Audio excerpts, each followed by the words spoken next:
I was just so afraid of the unknown. I was afraid because it wasn't just me. I wasn't living with my dad. I wasn't a single guy. I had a child. I needed to trust in my work, and I need to be realistic with myself. There's times where I feel guilty because I feel like I'm not available enough for my kids. I have 2 kids. And then there's times I don't feel available enough for my business. I'm 50-50.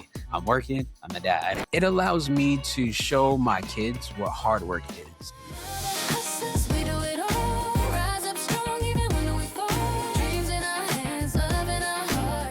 Welcome to Baby Bump and Business, the podcast exploring what it really looks like to build a business and a family at the same time. I'm your host, B. Troford Wilson, photographer, educator, and first-time mom, sharing the real unfiltered journey of parenthood and entrepreneurship.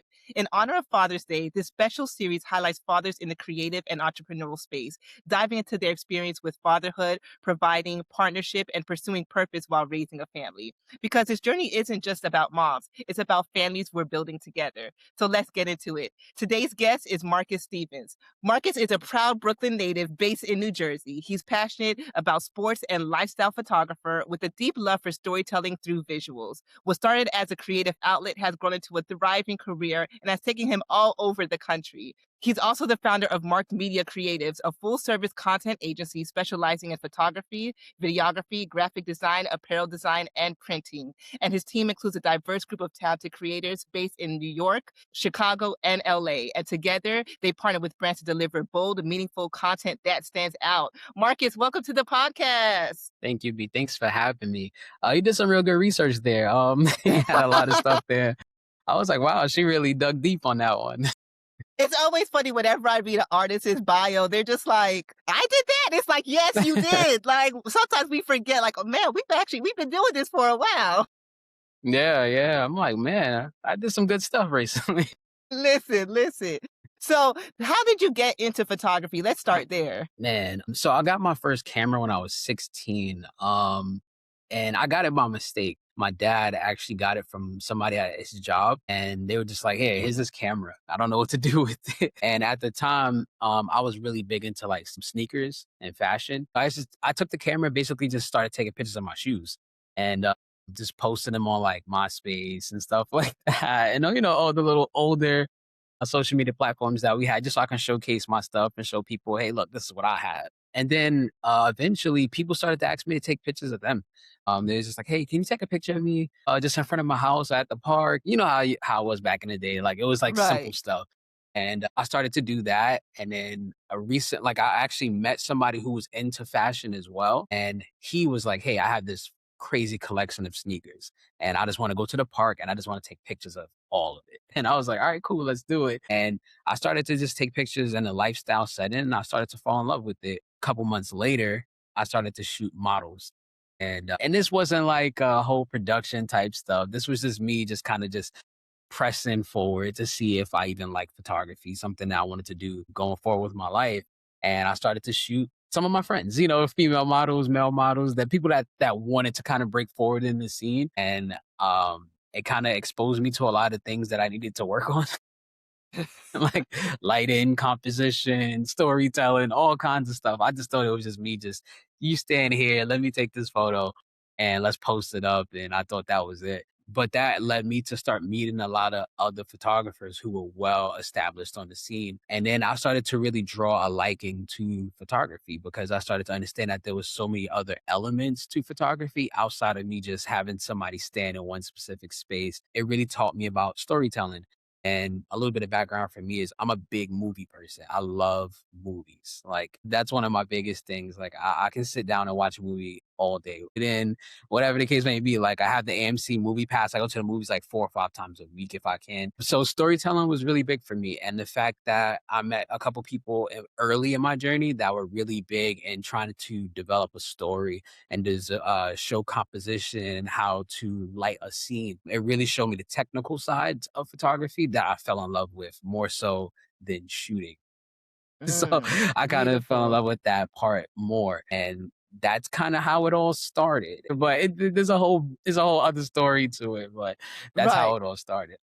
Beautiful. Now, how did that transition into sports? Because starting from the fashion and lifestyle, there is a lot of overlap within the culture of sports and everything like that. So, how did that overlap happen for you? Was that a natural transition or? Yeah, so I always played sports. Like I did gymnastics when I was little. I played tennis, I played basketball. So I've always been well integrated in sports. But my transition into sports photography didn't happen until years later down the line. I mean, like I said, I picked up the camera at 16. By 17, 18, I was already shooting models. From 18 to 23, I was still in that space. And then I started working retail when I was 16 as well, but I got promoted to store manager when I was 19. So I started to shoot less because I was working more. And I had to Mm. pay for college and everything like that. So my camera became kind of obsolete from the age of 24 all the way to 27. Ooh. So no shooting at all from those ages. And when I was working at Nike at the time and I was an operations manager at Nike, and I just felt unfulfilled. Mm. Very unfulfilled. Nothing, no knock against Nike. Nike's a great brand and everything like that. It's just, I feel like I needed to do more with my life. And being around sports, working at Nike, I was around basketball 24/7. You know, a lot of people I hired, high school kids, they were coming in, they were playing sports, and we would always talk about sports. And then one time I got my income tax when I was 27 and I bought me a nice little Fuji. I think it was the XT30. Yeah, the XT30. I bought that camera just to kind of like scratch that itch. I just felt like I was missing that photography stuff. And then I feel like social media became a little bit more prominent at that time, showcasing more like photo work, and I started to see more commercial things and stuff. And I started to get inspired again. And when I bought that XT30, I started to do street photography. And on my lunch breaks, I worked in Fulton. I mean, I said Fulton, Flushing. I'm sorry, Flushing, New York. And there was a lot of little basketball courts and stuff like that. And, in Flushing it's like an Asian area. So it's like Chinatown stuff. So it was like a lot of cool street things to shoot. So I always just walk around on my lunch break, just taking pictures. And then one day I just stumbled on this one little park and I was just like, wow, these kids are playing basketball. Let's see what this XT30 can do. Granted, the XT30 is not a sports camera or anything like that. But that storytelling aspect that I learned years ago came back into my mind. The compositions, the lighting, everything just came back. Not that one day, but over several times of me visiting that park. And I was just like, man, how can I make this park look a little more interesting? There's nobody really here. There's a couple kids. There's a lot of just random things happening. But how can I make this interesting? And I always challenged myself every time I went to that park to shoot and tell a story. Every time I went, I looked for somebody, whether the person was sitting on the bench, whether they was shooting hoops by themselves, whether they was smoking a cigarette. And I was just like, how can I just make this more interesting? And I started to really fall in love with it all over again.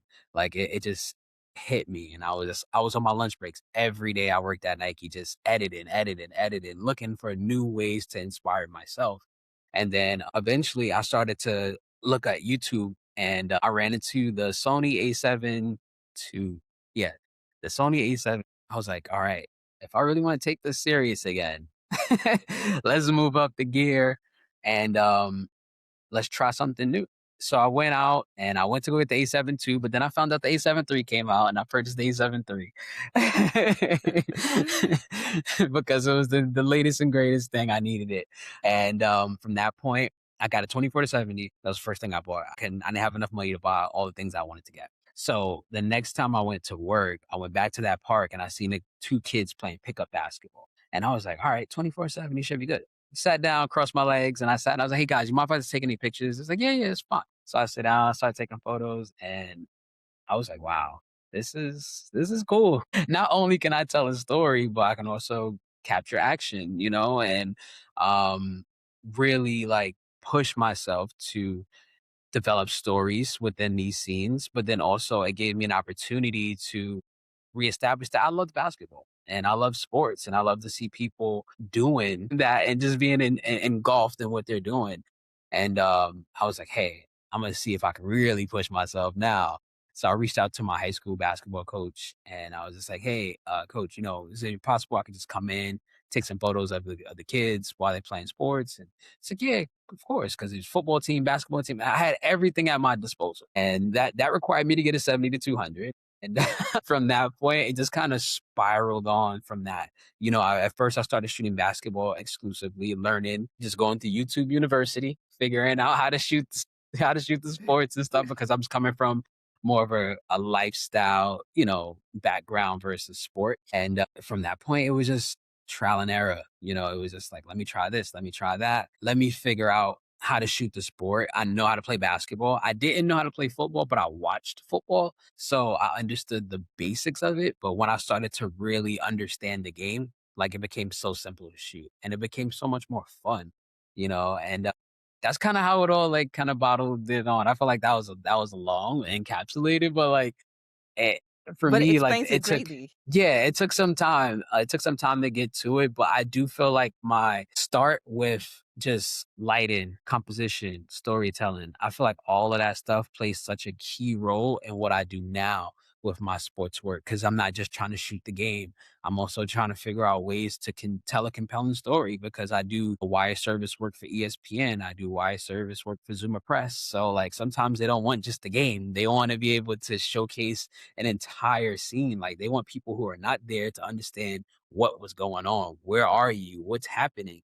We know you're at the Knicks game, all right? But let's see the crowd. Let's see outside. Let's see people going to the game. That energy, that atmosphere around it all, that storytelling aspect just encapsulates everything there. So I think that part of my early career really helped me establish where I'm at now. And I think that's beautiful just to touch on because oftentimes, especially with social media, everyone assumes everything is overnight success, right? They don't realize Yeah. what actually goes into it, the years that go through it, the thinking, the determination, the practice, the self personal projects, like all those different things make you the artist that you are today. It didn't just happen overnight where everyone's like, well, why are they doing this? Why are they doing that? It's like it's years in the making, and we forget that it's actually years in the making, you know?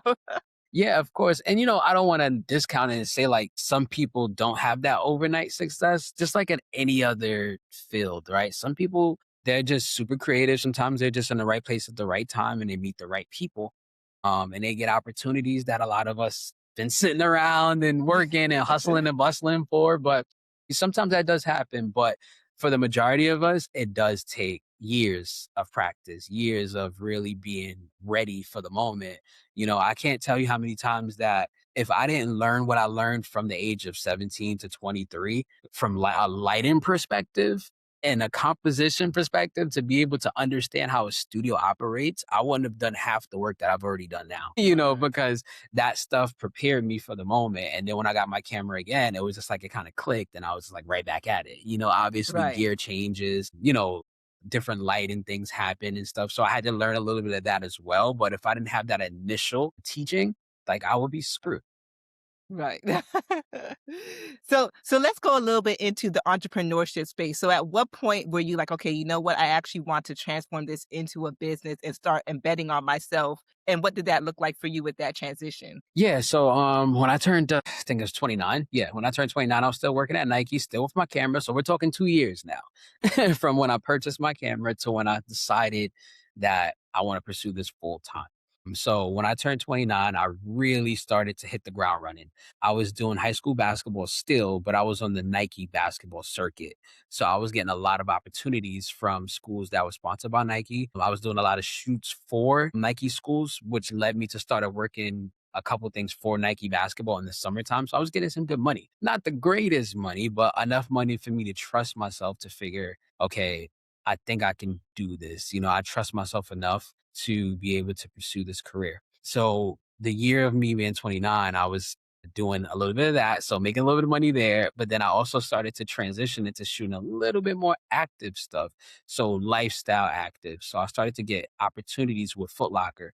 And this wasn't something that fell into my lap. This is something where I was reaching out actively. I was sending out cold emails week after week, following up, going to like seminars and stuff like that and meeting certain people, giving my cards, showing people my work. And I was just like, hey, opportunities come up, I'm available, if anything came up, and eventually I met I forgot his name. I think his name was, yeah, Gene. I met him from Foot Locker and he was just like, hey Marcus, I know you've been emailing and I have this one opportunity for you. It's $800 and simple shoot, couple pairs of sneakers. Go find a model and just go shoot these shoes. And I was so excited because once he said, go find a model, I was like, I know plenty of them. I know plenty of people who've done this before because I did it when I was a kid. Um, I found my friend again who had this a luxurious sneaker collection, and I was like, dude, I got an opportunity for us. We can be on the Foot Locker website. We'll be inside of stores.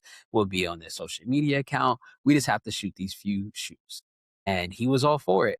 And we went out there, we shot those sneakers. We did an amazing job. And I walked into Foot Locker one time. I was on vacation with my family, and I walked into Foot Locker in the Mall of America in Minnesota. And my photos were literally like on the wall. Ooh.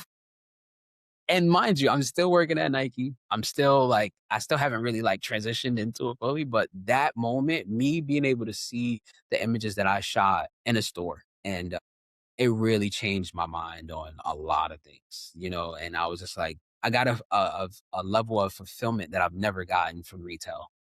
Mm. And I was in retail for so long, a store manager, district manager in training and all these other things. And I was just like I want to feel like this all the time. I felt like something that I did finally meant something and it meant something for longevity. And I was like, this is it. This is what I want to do. I didn't leave Nike yet. It still took some time because at the time, I did have a kid already. I'm the head of the house and I was paying all the bills and making sure everybody have what they needed. So this was like, all right, Marcus, you're gonna leave a $95,000 job to go to the unknown, where you can make these $800 jobs here and there, or whatever the case may be. So that right there is what held me back for a while. So I went through that whole year pretty much of just contemplating and just like, man, should I do it? Should I go out on a whim and just leave? You know, I spoke to my dad, and my dad was like, "No, don't do it. You make good money, and you've been in that role for a long time. You should be straight." And I was like, "Yeah, I know, but yeah, I can. I was like, whatever. Okay, I'll do this on the side." So I kept doing it on the side. I kept shooting for Foot Locker, and Foot Locker just kept giving me opportunities, and I kept seeing my images in more stores, and they were just, "Hey, Marcus, you want to fly out to LA?" And I was just like, "Wow!" Like now I'm being flown to this place to do these different things. And I was just like, "Man, this is the life that I really want to live." And but at the same time, I was just so afraid of the unknown. I was afraid because it wasn't just me. I wasn't living with my dad. I wasn't a single guy. I had a child. I had my children's mom at the time I had to take care of, and they all depended on me. So I just started to pray. I really started to pray more and really dive deep into my faith and just like, God, is this what I should be doing? Should I do this? Give me some sort of sign that would allow me to just step out on faith and just do what I need to do. And then I forgot what job it was. Oh, it was for Victory. It was for Victory Sports Media Group. I did a job for them and it paid money that I have never seen and won for one particular job. And when I did that job, I was like, all right, I'm leaving. I don't know how, but I don't know how I'm gonna do it, but I'm gonna leave. And my store was going through a remodel at the time, and so we were working like overnights only, which enabled me to be able to be free through the daytime to do a lot of these jobs. And my store was about to open in about 3 weeks, so I had 3 weeks to figure this all out. Because after 3 weeks, I was going to be working 7 to 5s and all this other stuff all over again. So I would have to turn down all these gigs. So one day I went to work and I was just tired, and just be completely transparent. I was very just tired. I didn't want to come there anymore. And I just quit, literally just quit. And that was that. And then the crazy thing is, COVID happened literally like a month later. So all those jobs that I got, they were all just gone, like out of nowhere. But luckily, I was able to get unemployment. I don't know how because I left my job, but I was able to get unemployment for a very long time. And at that point, I practiced, literally went right back to how I was back in the day. Practice, practice, practice. I bought lighting equipment. I bought new cameras. I bought new lenses and I was ready. I was ready for whatever moment came. So from that point, being that I've already worked for Foot Locker, I reached out to them and they were sending product to people to do product photography because things still need to get sold. So I was doing product photography in my bedroom at the time, shooting sneakers and stuff like that. And then reaching out to some family members to utilize their feet to take photos with. So during COVID, I was still making a decent amount of money just shooting that kind of stuff. And then I will also, people were still at the parks. They were with masks on and stuff like that, but they were still there. So I would go there, practice my sports photography work. And once COVID wrapped up, I was prepared. I was ready. I was already on LinkedIn every day during COVID, still cold emailing every team, every company that I wanted to work for, just waiting for people, for the world to open back up. And I had this strong portfolio of active lifestyle stuff, and I had this strong portfolio of storytelling from a street photography perspective. And that's when I ran into Slam magazine. So Slam, they recently let go their photographer at the time, and they were looking for somebody to facilitate that role.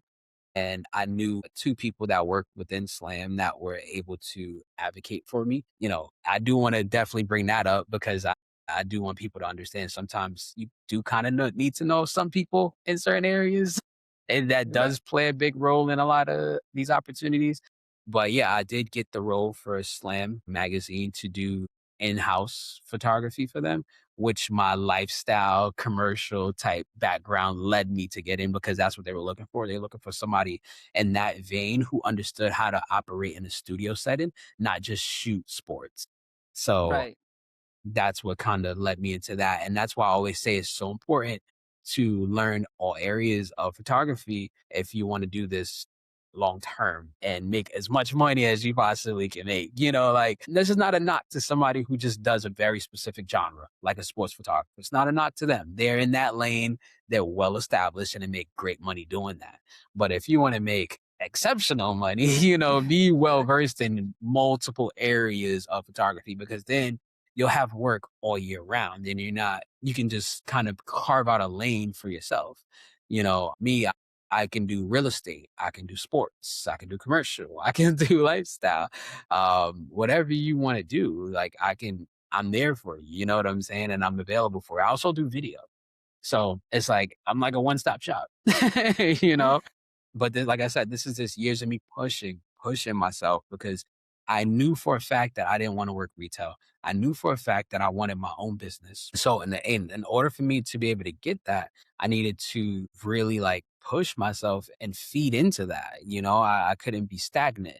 So it's a lot of years of me just like not doing anything, not going out, spending money on anything else outside of my gear and outside of my learning experiences. But yeah, sorry about that. That's beautiful. So I want to touch a little bit on you had spoke about, having children and wanting to make that leap into entrepreneurship and the fears that comes with that. And I think that's something that a lot of us don't often talk about, right? When you know that you're not just responsible for your life, you're taking care of other people. And especially as a breadwinner and as a financial person, it is tough trying to make that leap when you know you want to pursue this because your heart's pulling towards it. You know that you're going to feel fulfilled, but then you're taking a risk because you have to provide for them and pray and hope that when I take this leap, it's going to come back, right?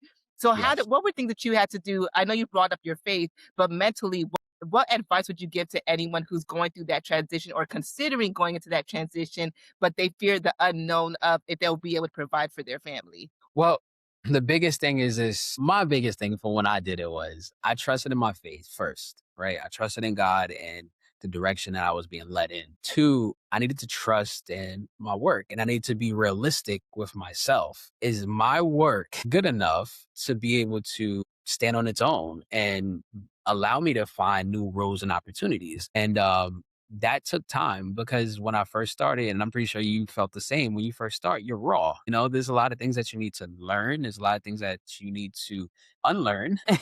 And you need to put them into perspective to be able to, garner new roles and opportunities. And I'm not going to sit here and say retail was a complete bust because I believe that retail gave me all the back ends to be able to speak to people the right way, to understand how a business operates and to negotiate. So retail definitely created such a background within me that allowed me to be able to send out an email to somebody and sound as if like I can fix all of their problems. And that right there was like extremely big for me. But for anybody who's out there who's just like trying to take that leap of faith, like like I said, it's that realistic like view of your work and what you're doing. And do you have that drive to wake up every single day, Monday through Sunday, and really go after it?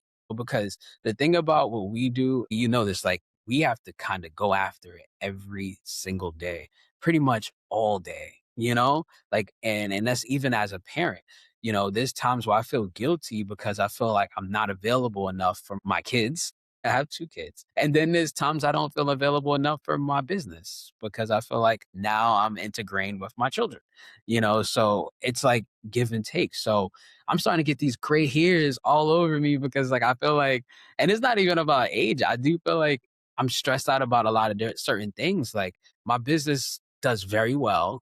Um, you know, I am getting jobs very often and stuff. So one would think like, man, you should be good. Like, no, like when you're a parent and when you're running a business and then you're trying to manage a household and you got summertime coming up, you got kids that need camps and all these random little assortments. You need food, and that is where the stress lies. It's not in the business. It's not in anywhere else. It's just like just being a day to day parent. You know that is way more important than anything else.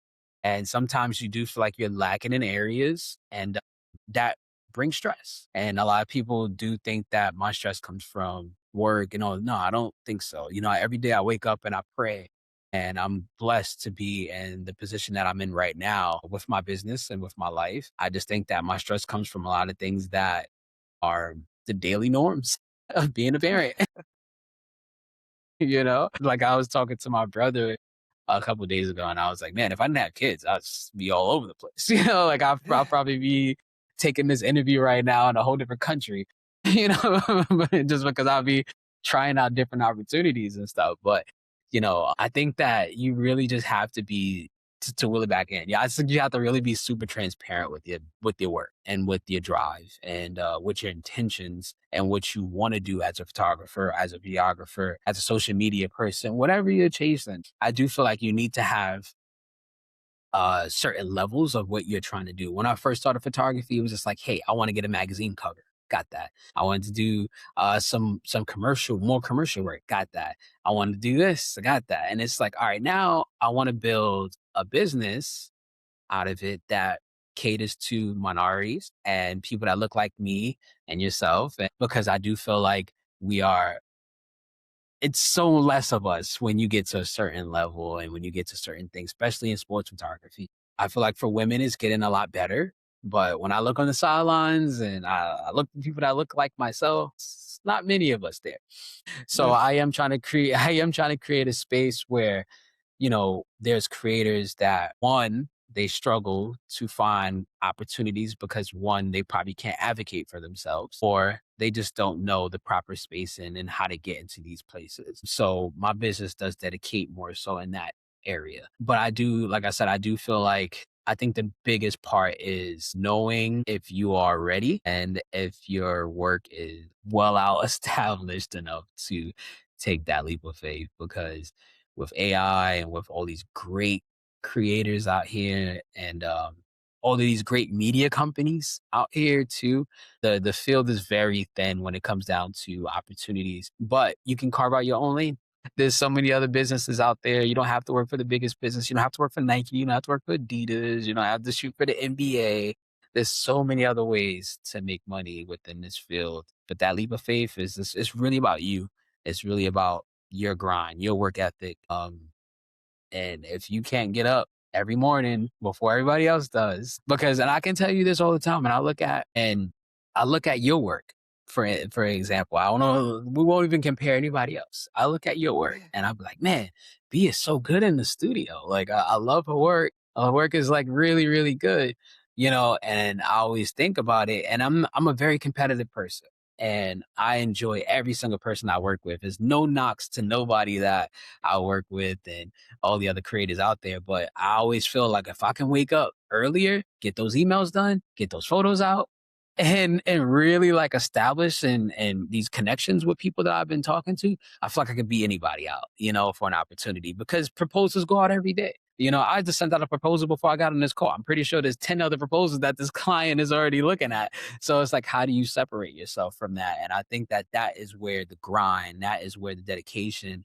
that is where the faith in yourself and in your work it comes in. And if you're not willing to be able to put those hours in to learn, to develop, to create community to create connection with people, I don't think that you're ready to step out if you can't do those specific things already. Like, because we are our own bosses. Like, nobody knocks on our doors and be like, hey, his money. I need you to go take these photos. No, we got to go knock on the doors and bust them down, you know? And if you don't have that drive and that momentum every single day, no matter if you're sick, hurt, whatever the case may be, my finger is literally dislocated. But I'm going to a shoot right now, well, right after this call, and my camera is super heavy, and I still got to carry that camera around and still do what I need to do because availability means everything.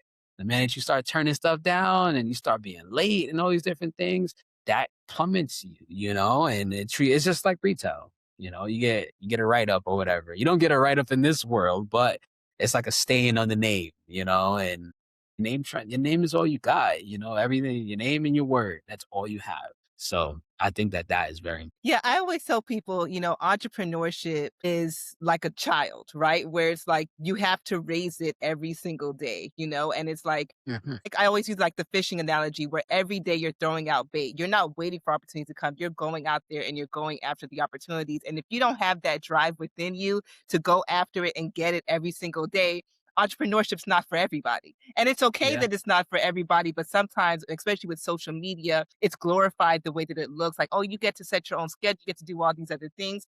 And it's like, we're working more than 9 to 5. We're working more Yeah. than 7 to 5. And then when you're a parent, you're trying to figure out how to have that balance of still being able to show up for your business, but then show up at home and show up for your kids and do all those Yeah. different things. And it feels like you're stretching yourself thin every single day because you still have to cater to your business, cater to your household, cater to your children. But then also we ask for this life, and I always tell people, you can't start complaining when you pray for the blessings, right? When you ask Yeah. God to bless you and he starts to provide, you can't start to complain because that's what you asked for. So it's about what are you willing to sacrifice and what are you willing to do and what are you willing to change up when the blessings start to come and when the business starts to grow and then your kids are starting to grow. So even with you, one, your work is amazing. I've loved being able to connect with you and even being able to have the opportunity to work with you. But as a father that also travels and does so many jobs, what are the things that you had to do or instill within your business to still be able to show up for your children? Or what are things that have you found that you had to find a way to, I want to say the word balance because we know balance doesn't really exist.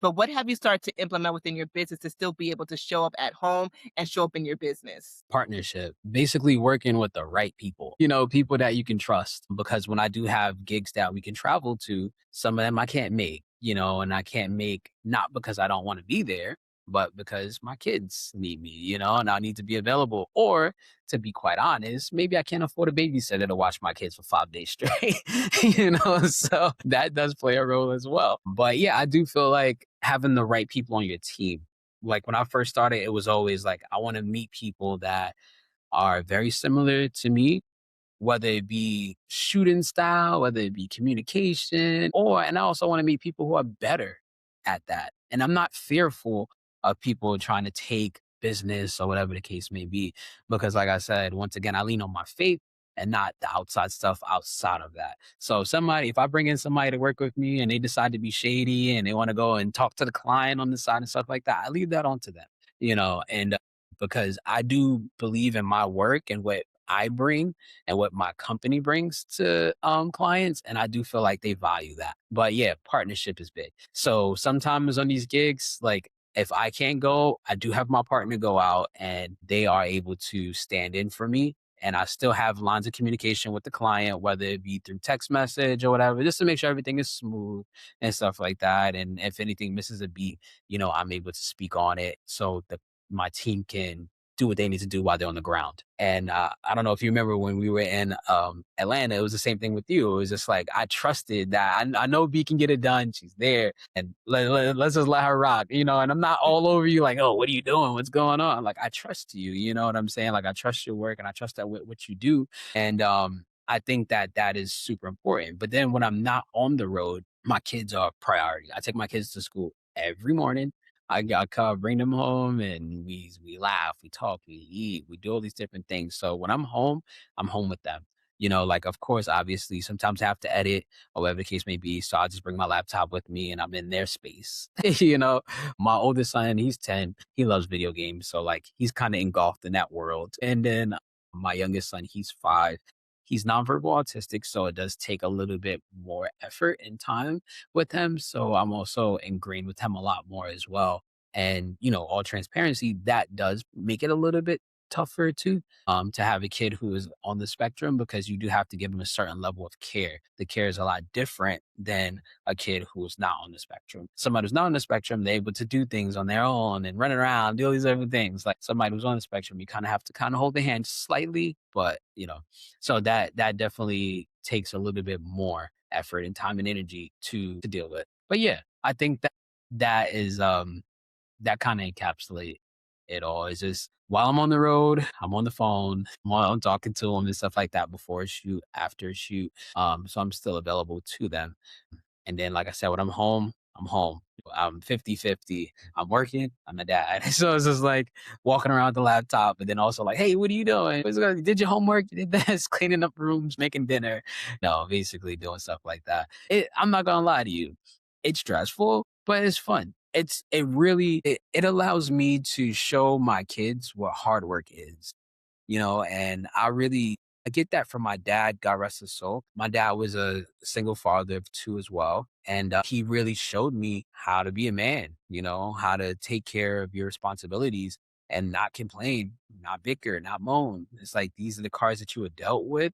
So it's like, how do you make the best of your situation? And like I said, I'm very blessed and I'm grateful for the opportunities that I've been granted with to be able to make my transition to not only just a single father, but a business and a parent. It made my transition that much more, not simple, but it made it reassuring because I felt like I was following the steps of my dad and he left such a great blueprint that I'm able to follow that blueprint and succeed in it very well, because I understand what it looks like and what it feels like to be on your own, and it makes me go that much harder for my business because I know I got 2 boys that need me, 2 boys that look up to me, and 2 boys that ultimately I want to pass this business down to when it's all said and done for me. Maybe my sons won't be photographers or content creators or whatever the case may be, but maybe they're like great at accounting, maybe they're great at leadership and all these other different things. And they can take my business to a whole different stratosphere that I can't because I am a one-stop shop, and they might just be like that one particular piece that to the puzzle that just makes it go that much further. And I think that's one thing that's beautiful where we don't realize that we're actually setting an example of what hard work looks like for our kids. We're setting an example of what it looks like to actually chase after your dreams and go after it. And we're not complaining and we're doing it. And I know oftentimes we hear like the word of like, do you ever feel guilty because you're not doing this or you're not doing that? And it's like, yeah, sometimes that guilt comes in, whether it's mom guilt or dad's guilt or anything like that. But then also, I know that what I'm doing, I'm showing my daughter what it looks like to be a hard worker, to go after their dreams, to chase after it, to not make excuses, to work hard and, all those different things. And I think that's something that as entrepreneurs, sometimes we don't give ourselves that credit of we're showing our children what that looks like, especially within this day and age where I feel like this new generation of kids, they don't see that much examples of it anymore, where it's like, oh, you Yeah. just pick, if you don't like something, just quit, just move on to X, Y, and Z, where it's like, no, this is what happens when you actually work hard and work towards something. And even through the no's, because as entrepreneurs, we get a lot of no's, we Yeah. send out emails and we don't get responses, there's all those, we get a lot of rejection, but when we get that yes makes up for all the rejection that goes within the back, right? And Yes. I want to dive one more, I want to go a little bit back. When you spoke about seeing your work in Foot Locker, were your children there to see that? Yeah. One of them. Your oldest, right? Yeah, yeah. My And so oldest was what there was to that see it. experience like, being able to share that moment with him? The funny thing is that my oldest son called. He says that I'm a celebrity in school because of the people I get to be around and everything like that. And then when I was doing photography for Julius Randle when he was here at the Knicks, he my son was able to hang out with Julius Randle's son a lot because I was always kind of there with them. And he holds on to that memory so much. It's like, when am I gonna be able to go to their house again? And it's like he sees all the great things that I do, and he's just always so, I want to go. I want to see this. he's so invested in it. And he's always excited when I show him certain things. Like, look at this, look what daddy did. I remember when I did the shoot with Slam Magazine with Jalen Brunson, the cover, and he seen somebody wearing the shirt. And then he's like, Dad, I seen somebody wearing your shirt. I was like, what do you mean? And I was with this shirt. And it's like, no, the one, the guy. Because he doesn't really know these players. He just did the thing. He's like, the guy was like this. I was like, oh, yeah. And then we seen it in the stores. And it was just like, wow, I can see it. Like, he doesn't know how to process it and put it all together. He's only 10. But like, he looks at it like, this guy's doing a lot. His My work is dad's cool. everywhere. Hey, yeah, this guy's work is everywhere. I like it. But yeah, and then when I post my videos on social media, like granted, like I don't post that often.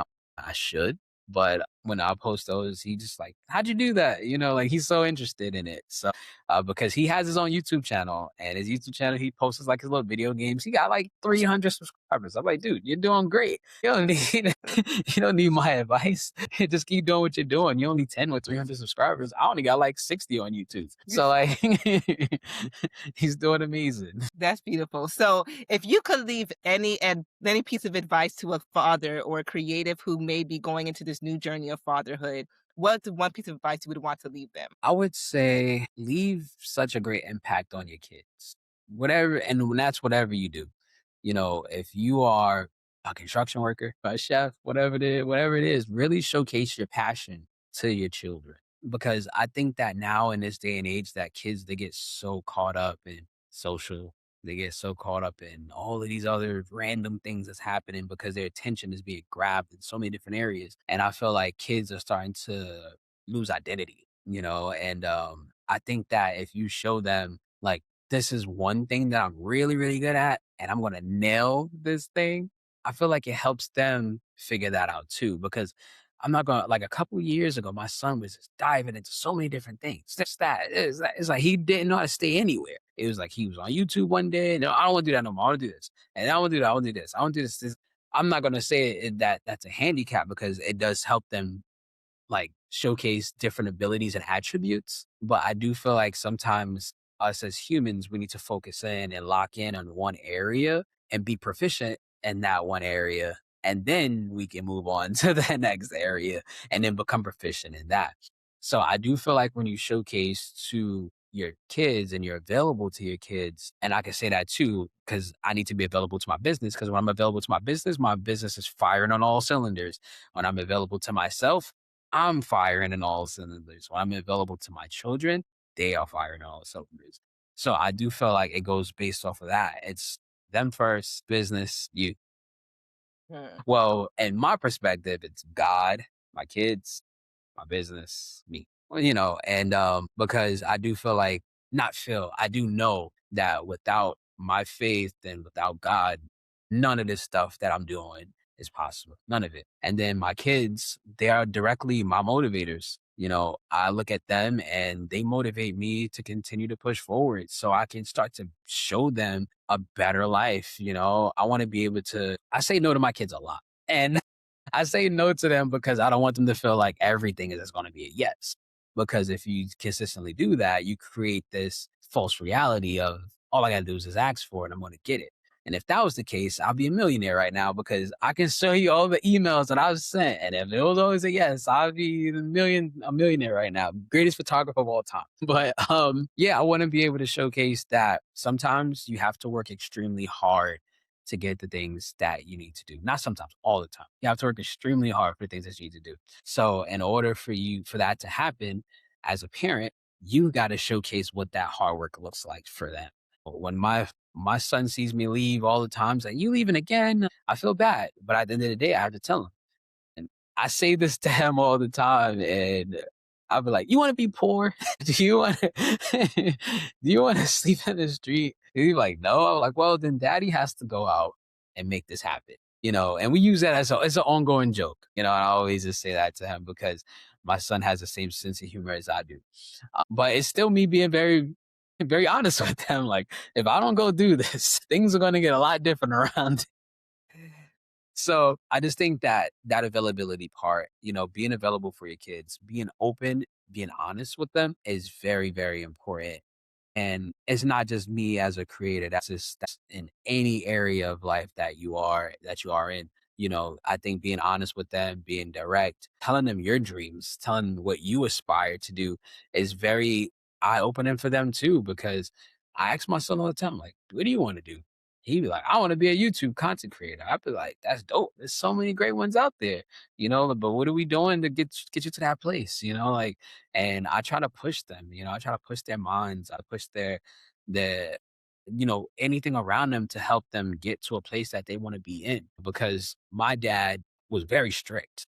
My dad's military, well, he's in the army and everything. So when I told him I was gonna go and be an entrepreneur, he was no, "Oh, do that, you stay in a job." But my dad didn't understand that he gave me all the tools and equipped me to be able to do this job without him even showing me that he did it, well, telling me that he did it. He didn't have to be like, I did this for you back in the day, so you can do this. No, he set the example. He was available. He pushed me and he allowed me that grace and freedom to showcase who I wanted to be. And I think that when I'm doing that with my kids now, I'm not directly saying, I'm pushing you to be a YouTube content creator. I'm pushing you to do this and do that. No, I'm showing them what that hard work looks like and those steps to be able to take to get to those places. And if you don't have the proper availability, if you don't have the proper mindset, if you don't have the proper discipline to do these different things, I feel like all of that stuff is going to be non void because your kids won't see it. They won't see what it takes for those things to happen. Like my kids see the sacrifices. I wake up every day and I'm like, man, I'm tired, but I got to get out there and do it. And I don't mean just for my business. I mean, like with my health. I used to be 225 pounds. I'm 160 pounds now. So my dad was like, man, I mean, my son used to be like, man, dad used to be so fat. But then I always tell him, like, hey, that was me because I didn't like what I saw. So I mainly fixed it. And it's the same thing with my business. It's just like if my business is struggling, he knows I lock in. I go into my mental chambers and I figure out ways to make it work again.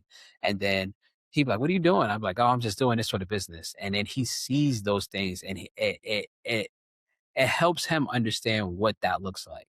So I think that availability part and just being able to showcase for your children and showcase for yourself is super, super important. And I think that if you aren't at your best spaces in life, it'll be hard because like a lot of those things are going to start to boil down to your kids. Always show up for yourself first, and then you can show up for everybody else. Before I put my feet on the floor in the morning, I pray.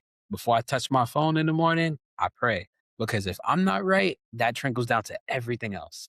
Nothing else will be right. I'm gonna wake up, give my kids attitude. I'm gonna wake up, day sucks. So I gotta get my mental game together first before anything else. And I feel like that is important. That's something that needs to be done daily. That's beautiful. Well, Marcus, you've given us so many gems, and I know I've learned a lot from this, and I know that our listeners are going to learn so much about this beautiful journey of parenthood and entrepreneurship. So, Marcus, thank you for your time. Thank you for your wisdom. Thank you for your transparency.